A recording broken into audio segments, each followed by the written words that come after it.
Negotiations over the next stimulus package concluded today without a deal. White House Chief of Staff Mark Meadows and Treasury Secretary Steve Mnuchin met with Speaker Nancy Pelosi and Minority Leader Chuck Schumer for several hours in an effort to reach what some hoped would be an overall agreement today. Speaking after the discussions, Mr. Schumer described it as a disappointing meeting.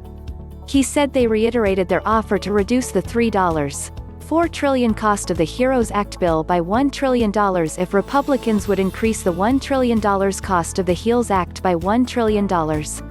While this would still leave a gap of $400 billion, Mr. Schumer said they could then begin to meet in the middle. Mrs. Pelosi said that the cost of the HEROES Act could be reduced by limiting the time period of some benefits, although she didn't provide specifics. The key issues holding up a deal appear to be enhanced unemployment benefits and aid to state and local governments. On unemployment benefits, the HEROES Act calls for a continuation of the $600 federal benefit until January 2021. The HEALS Act proposed by Senate Republicans calls for a $200 benefit, later replaced with a system to give the unemployed 70% of their prior income. Mr. Mnuchin said that they made a compromise offer on unemployment benefits, but that the Democrats were unwilling to compromise.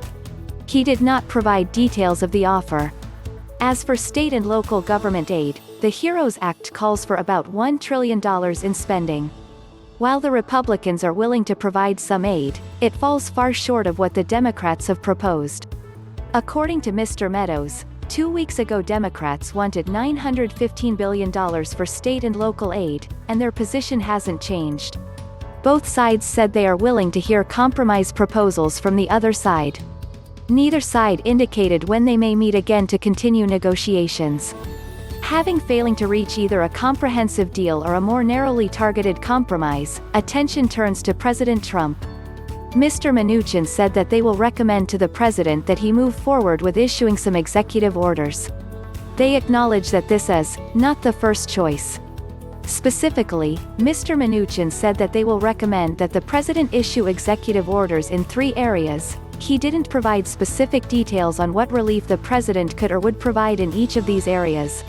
Schumer has said that such action by the president would result in litigation.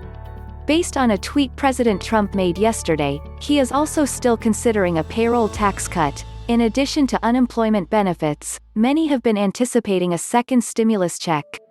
While there are some differences in the proposals under the HEROES Act and HEALS Act, these do not seem to be keeping the parties from reaching agreement. Economic impact payments, however, will not go out until legislation is agreed upon and signed into law.